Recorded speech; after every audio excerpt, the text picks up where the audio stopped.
கண்ணு பட்டுடுச்சு அப்படின்னு சொல்லிட்டு குழந்தைகளுக்குலாம் நிறைய விஷயங்கள் பண்ணுவாங்க. ஆனா நமக்கு கண்ணு பட்டுடுச்சுன்னா யாரு வந்து பார்க்குறா? ஒருத்தரும் பார்க்கறது இல்ல. ஸோ நமக்கு கண்ணு பட்டுருச்சா இல்லையா? அத கண்டுபிடிக்கிறதுக்கான ஒரு சின்ன டிப்ஸ் அண்ட் ட்ரிக்ஸ் அப்படிங்கிறது நம்ம இந்த வீடியோல பார்க்க போறோம். நான் அவினாசானந்த குருஜி, நித்திய ஜோதிடத்திலிருந்து. இன்று நாம் பார்க்கக்கூடிய டாபிக், உங்களுக்கு கண் திருஷ்டி இருக்கா அப்படின்னு கண்டுபிடிப்பதற்கான 3 டிப்ஸ்.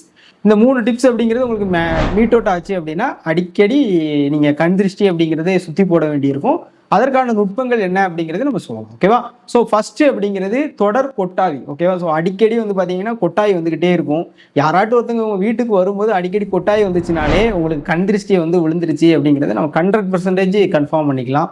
அடுத்து, ஆக்சுவலி நீங்கள் வந்து நல்ல ஒரு டெவலப்டு பர்சனாக இருப்பீங்க, அந்த நாலேஜ் அப்படிங்கிறது உங்களுக்கு இருக்கும்.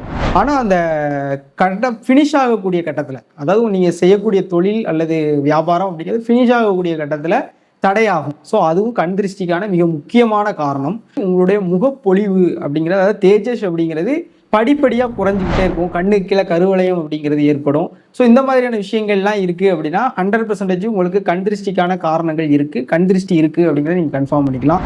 இதற்கான தீர்வு அப்படிங்கிறது நம்ம அடுத்தடுத்த வீடியோக்களில் போடுவோம். ஒரே வீடியோவில் கண் திருஷ்டிக்கான பரிகாரங்கள் அப்படிங்கிறது நம்ம போடுவோம். ஸோ நம்மளுடைய சேனலை தொடர்ந்து வாங்க. நன்றி, நல்வாழ்த்துக்கள்.